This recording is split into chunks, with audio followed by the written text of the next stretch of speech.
ప్రియమైన ప్రేక్షకులారా, ఈ కథ నిజంగా జరుగుతున్న ఒక ఘటనపై ఆధారపడి ఉంది. దేవ్జీ మహారాజ్ మందిర్ అనే ఆలయం మధ్యప్రదేశ్లో ఉంది. ప్రతి పూర్ణిమ రోజు అక్కడ దెయ్యాలకు పూజలు చేస్తారు.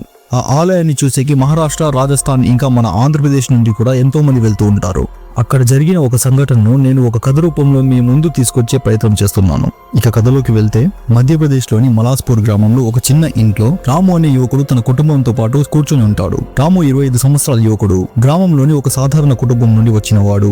ఒక రోజు రాత్రి గ్రామంలోని వృద్ధులు దేవ్జీ మహారాజ్ మందిర్ గురించి మాట్లాడుతున్నారు. ఆ ఆలయం భయంకరం, అక్కడ దేవుడు కాదు దెయ్యాలు నివసిస్తాయి అని వారు చెప్పిన మాటలు రాము మనసును కదిలించాయి. అతను ఆ ఆలయం గురించి ఎప్పుడు వినలేదు, కానీ ఆసక్తితో అక్కడికి వెళ్లాలని నిర్ణయించుకున్నాడు. రాత్రి 12 గంటలకు రాము తన స్నేహితుడు శ్యామ్తో కలిసి ఆలయం వైపు నడిచాడు.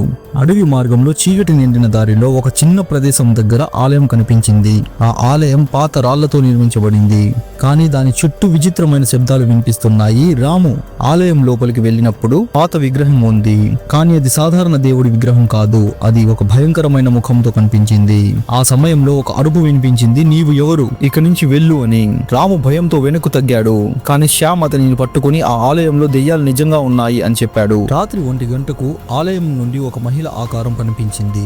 ఆమె, "నేను ఈ ఆలయంలో నివసిస్తున్న ఒక ఆత్మ.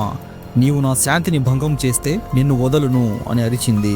రాము మరియు శ్యామ్ భయంతో పరిగెత్తారు, కానీ ఆ ఆత్మ వారిని అనుసరించింది. ఆ సమయంలో ఒక వృద్ధుడు వచ్చి, "ఆ ఆలయంలో భూతమేళ జరుగుతుంది. దెయ్యాలను శాంతిపరచడానికి ప్రతి ఏడాది ఫిబ్రవరిలో ఒక పండుగ ఉంటుంది" అని చెప్పాడు. రాత్రి 2 గంటలకు రాము ఇంటికి చేరుకుని ఆ ఆత్మ గురించి ఆలోచిస్తూ నిద్రలేశాడు. తెల్లవారుజామున 5 గంటలకు అతనికి ఒక కల వచ్చింది. ఆ కలలో ఆ మహిళ ఆత్మ అతనిని పిలిచి, "నా కథ విను. నేను ఒకప్పుడు ఈ గ్రామంలో జీవించిన వ్యక్తి. నన్ను అన్యాయంగా చంపారు. ఇప్పుడు నేను ఈ ఆలయంలో నివసిస్తున్నాను" అని చెప్పింది. రాము ఉదయం లేచి ఆ కలను తన కుటుంబానికి చెప్పాడు. అతని తల్లి, "ఆ ఆలయంలో దెయ్యాలు నిజంగా ఉన్నాయని వృద్ధులు చెప్తారు. అక్కడ ప్రతి ఏడాది భూతమేళ జరుగుతుంది" అని అన్నది.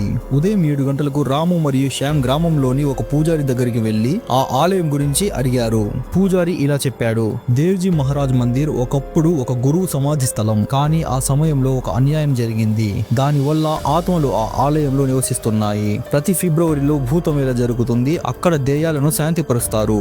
అది విన్న రాము, "నేను ఆ ఆలయాన్ని మళ్ళీ చూడాలని" అంటాడు. రాత్రి 9 గంటలకు రాము మరియు శ్యామ్ పూజారితో కలిసి ఆలయానికి వెళ్లారు. ఆ సమయంలో ఆలయం నుండి ఒక గట్టిగా అరుపు వినిపించింది, "నా శాంతిని తిరిగి ఇవ్వండి" అని. పూజారి ఒక పంచలోహ హారతిని వెలిగించి, "దేవ్జీ మహారాజ్, ఈ ఆత్మను శాంతిపరచండి" అని ప్రార్థన చేశాడు. అకస్మాత్తుగా ఆ మహిళ ఆత్మ కనిపించి రామును చూసి, "నీవు నన్ను గుర్తించావు. నేను ఇప్పుడు విడిచిపోతాను" అని చెప్పి అదృశ్యమైంది. రాత్రి 11 గంటలకు ఆలయం చుట్టూ శాంతి చోటు చేసుకుంది. రాము మరియు శ్యామ్ ఇంటికి తిరిగి వచ్చారు, కానీ రాము మనసులో ఒక సందేహం మిగిలింది. ఆ ఆత్మ ఎందుకు శాంతి అని చెప్పింది? ఉదయం కాగానే అతను గ్రామంలోని వృద్ధులను అడిగాడు. వారు ఇలా చెప్పారు, "ఆ ఆత్మ ఒక అన్యాయ బలి. ఆమె శాంతిని కోరుతోంది. నీవు ఆమెకు సహాయం చేశావు." ఆ తర్వాత నుండి రాము ఆ ఆలయాన్ని మరింత గౌరవంగా చూసుకుంటున్నాడు, ఎందుకంటే అక్కడ దెయ్యాలు కాదు, శాంతిని కోరే ఆత్మలు నివసిస్తున్నాయని గ్రహించాడు.